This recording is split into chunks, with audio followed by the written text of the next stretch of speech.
Assalamualaikum warahmatullahi wabarakatuh. Halo anak-anak ibu.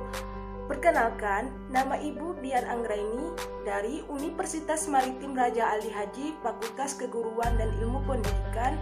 Dalam kesempatan kali ini, ibu akan menjelaskan tentang teks eksplanasi KD 3.8, yaitu mengidentifikasi informasi dari teks eksplanasi berupa paparan kejadian suatu fenomena alam yang diperdengarkan atau dibaca dengan memperhatikan ciri-ciri teks eksplanasi, struktur teks eksplanasi, dan kaidah kebahasaan teks eksplanasi.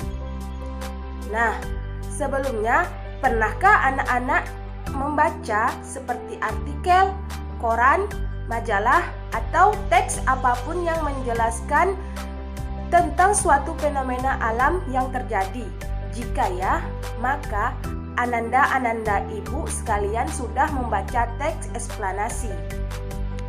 Baiklah, sebelum ke pembahasan materi, di sini ibu akan menjelaskan terlebih dahulu KD 3.8 beserta tujuannya. Di sini KD 3.8 mengidentifikasi informasi dari teks eksplanasi berupa paparan kejadian suatu fenomena alam yang diperdengar atau dibaca dengan memperhatikan ciri-ciri teks eksplanasi, struktur teks eksplanasi, dan kaidah kebahasaan teks eksplanasi. Di sini tujuan dari teks eksplanasi yaitu siswa mampu mengidentifikasi teks eksplanasi dengan memperhatikan ciri-ciri, struktur, kaidah kebahasaan dari teks eksplanasi berupa paparan kejadian suatu fenomena alam yang didengar atau dibaca. Baiklah anak-anak ibu sekalian, di sini siapa yang tahu mengapa disebut eksplanasi? Baiklah, di sini ibu akan menjelaskan mengapa disebut dengan eksplanasi. Karena secara bahasa, eksplanasi diambil dari istilah bahasa Inggris, yaitu explanation, yang artinya penjelasan. Oleh karena itu, ketika suatu teks bertujuan untuk menjelaskan informasi tertentu kepada pembaca, kita bisa menyebutnya teks eksplanasi. Namun, apakah menjelaskan sesuatu hanya dengan opini atau pengalaman pribadi yang ananda miliki dapat disebut teks eksplanasi? Nah, untuk memahami lebih lanjut tentang apa itu teks eksplanasi, seperti apa karakteristik atau ciri-ciri teks eksplanasi, bagaimana struktur dalam sebuah teks eksplanasi, serta kaidah kebahasaan teks eksplanasi. Ananda ibu semuanya yang berbahagia, simak penjelasan berikut ini. Baik, sebelum lanjut ke pembahasan berikutnya, di sini ibu akan bertanya kepada ananda-ananda sekalian, apakah ananda-ananda pernah tahu apa itu teks eksplanasi? Baik. Nah, sederhananya, teks eksplanasi adalah sebuah teks yang menjelaskan suatu hal tentang apa saja yang terkait ilmu pengetahuan. Nah, jadi teks eksplanasi ini menjelaskan mengapa dan bagaimana proses suatu fenomena terjadi, baik tentang kejadian-kejadian alam, sosial, budaya, sains, dan lain-lainnya. Nah, tujuan dibuatnya teks eksplanasi untuk menjelaskan fenomena yang sedang ada maupun yang sudah terjadi, serta sebab dan akibat peristiwa tersebut.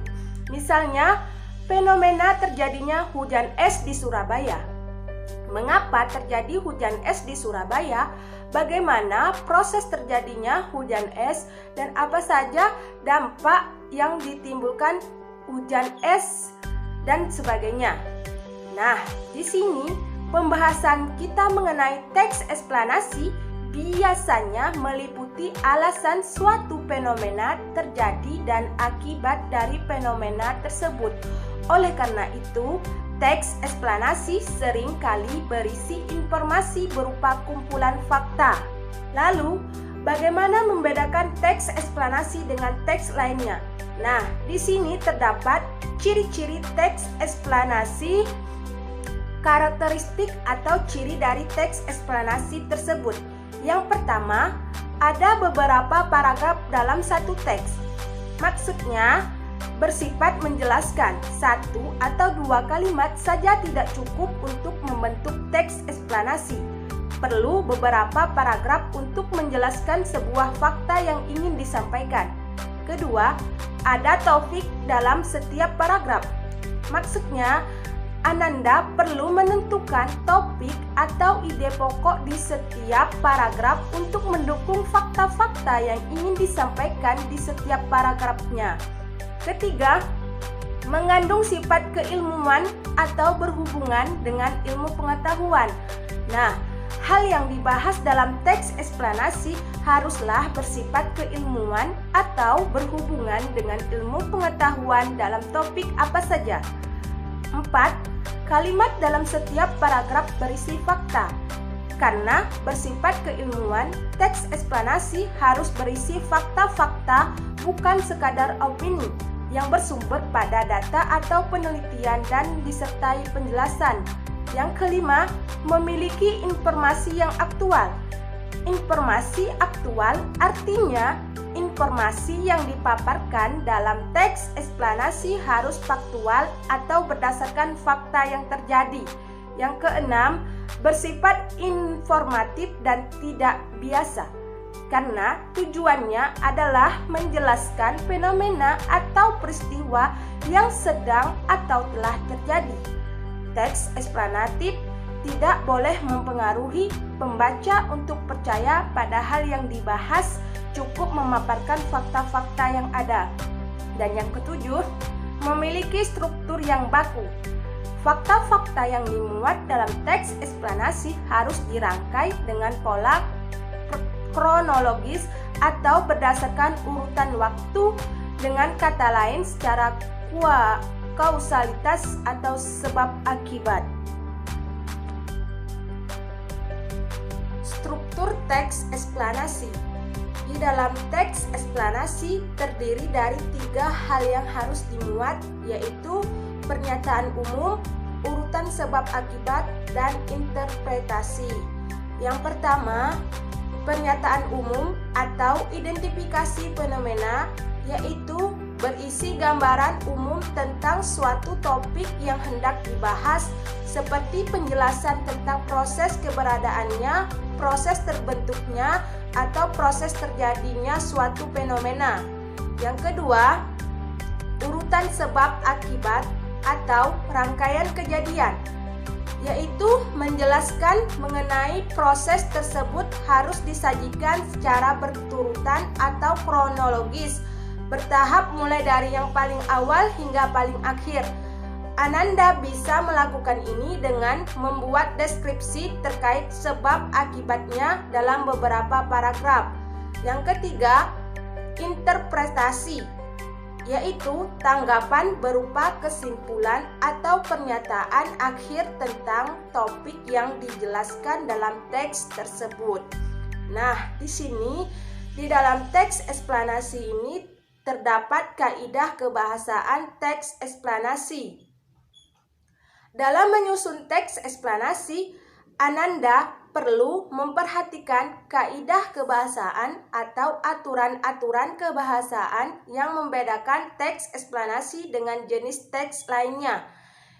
Yang pertama, sebagian besar menggunakan kalimat pasif. Yang kedua, menggunakan konjungsi kasual dan waktu. Ketiga, menggunakan istilah-istilah ilmiah. Keempat, menggunakan kata kerja material dan rasional. Dan yang terakhir, bersifat inovatif. Nah, tadi kita telah membahas semua hal yang perlu kita ketahui tentang teks eksplanasi. Kini, Ananda seharusnya sudah bisa membedakan teks eksplanasi dengan teks lainnya. Nah, Ibu harap dengan penjelasan yang Ibu jelaskan tadi bisa menambah wawasan kalian semua dan bermanfaat. Kini Ananda bisa terapkan dalam pembelajaran kalian. Nah, cukup sekian materi yang dapat Ibu sampaikan. Semoga Ananda semua bisa mengerti dan bisa memahami materinya. Nah, di sini Ibu ada satu tugas untuk kalian, yaitu buatlah contoh teks eksplanasi yang berupa suatu fenomena alam yang terjadi. Sekian pertemuan kali ini. Semoga kita berjumpa di pertemuan selanjutnya. Dan tetap semangat untuk Ananda Ibu semuanya. Terlebih terkurang Ibu mohon maaf. Ibu akhiri dengan wassalamualaikum warahmatullahi wabarakatuh.